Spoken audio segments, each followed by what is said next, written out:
بتقعد بالساعات قدام الكتاب وفي الآخر تحس إنك ما عملتش حاجة؟ تكون مخلص فصل كامل وتاني يوم مش فاكر غير كلمة أو اتنين؟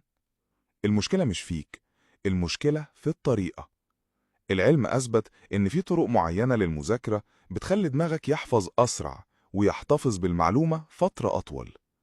النهاردة هقولك خطة كاملة ب5 خطوات مدعومة بأبحاث من جامعات كبيرة زي هارفارد وبيردو. وكمان هحكي لك عن سر اليابان والصين، ازاي بينجحوا في تخريج طلبة من أقوى العقول في العالم، وليه رغم كده مش بيعتمدوا على الطرق المثبتة علميا وفعالة أكتر. أول وأهم خطوة الاسترجاع النشط أو الأكتيف ريكول.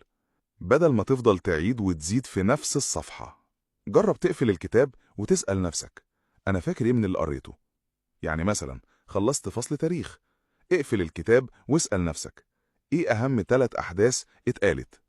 أو في الكيمياء، اكتب المعادلة من دماغك قبل ما تبص. جامعة بيردو يونيفرسيتي سنة 2011 قسموا الطلبة لمجموعتين، مجموعة أعادوا قراءة نفس الدرس ومجموعة اختبروا نفسهم بعد القراءة. بعد أسبوع اللي اختبروا نفسهم افتكروا أكتر بنسبة ضخمة عن اللي اكتفوا بالقراءة. يعني السر مش في إنك تعيد، السر في إنك تخلي دماغك يبذل مجهود لاسترجاع المعلومة. الخطوة التانية التكرار المتباعد أو الspaced repetition. العالم الألماني إيبنغهاوس سنة 1885 اكتشف حاجة اسمها منحنى النسيان.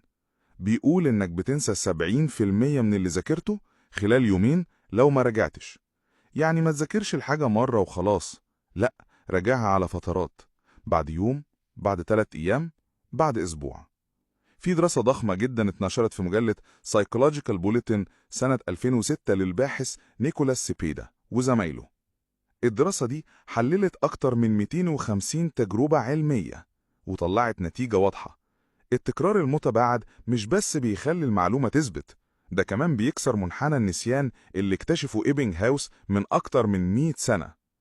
تقدر تطبق ده باستخدام أبليكيشن أو تطبيق أنكي أو كويزلت أو حتى ورق صغير تراجعه بمواعيد مختلفة. الخطوة الثالثة التعلم المتداخل أو الانترليفينج. يعني مثلا بدل ما تخلص 20 مسألة جبر ودماغك تفصل، اعمل ميكس أو تنويع، ذاكر جبر زائد هندسة زائد تفاضل. الكتاب الشهير ميك ات ستيك اللي اتنشر سنة 2014 بيأكد إن التنويع بيخلي دماغك أذكى في التمييز بين المعلومات. مش بس تحفظ، لأ، تفهم.